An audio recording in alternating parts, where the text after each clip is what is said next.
Breaking చూస్తున్నాం. మాజీ మంత్రి కేటీఆర్ కు TPCC chief Mahesh Goud counter ఇచ్చారు. కవిత జలక్తో కేటీఆర్ కు మతి భ్రమించిందని మండిపడ్డారు. కేసీఆర్ కు పట్టిన దయ్యం కేటీఆర్ఏనని మహేష్ గౌడ్ ఎద్దేవా చేశారు. కవిత లేఖతో మతి భ్రమించిన కేటీఆర్ సీఎంపై నిరాధార ఆరోపణలు చేస్తున్నారన్నారు. కాళేశ్వరం స్కామ్లో నోటీసులు రావడంతో కేటీఆర్ నోటికొచ్చినట్టు మాట్లాడుతున్నారని విమర్శలు గుప్పించారు. బీఆర్ఎస్ మూడు ముక్కలాటలో కవిత విడిపోవడం ఖాయమన్నారు.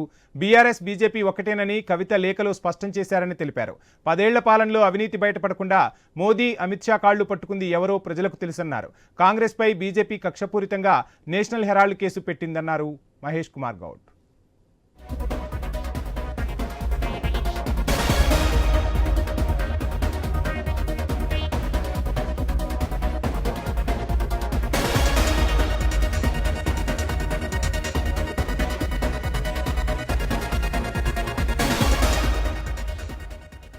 మాజీ మంత్రి కేటీఆర్ కు TPCC chief Mahesh Goud counter ఇచ్చారు. కవిత జలక్తో కేటీఆర్ కు మతి భ్రమించిందని మండిపడ్డారు. కేసీఆర్ కు పట్టిన దయ్యం కేటీఆర్ఏనని మహేష్ గౌడ్ ఎద్దేవా చేశారు.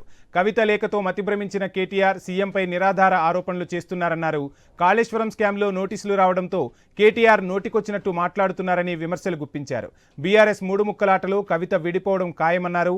బీఆర్ఎస్ బీజేపీ ఒక్కటేనని కవిత లేఖలు స్పష్టం చేశారని తెలిపారు. 10 ఏళ్ల పాలనలో అవినీతి బయటపడకుండా మోదీ అమిత్ షా కాళ్లు పట్టుకుంది ఎవరో ప్రజలకు తెలుసునన్నారు.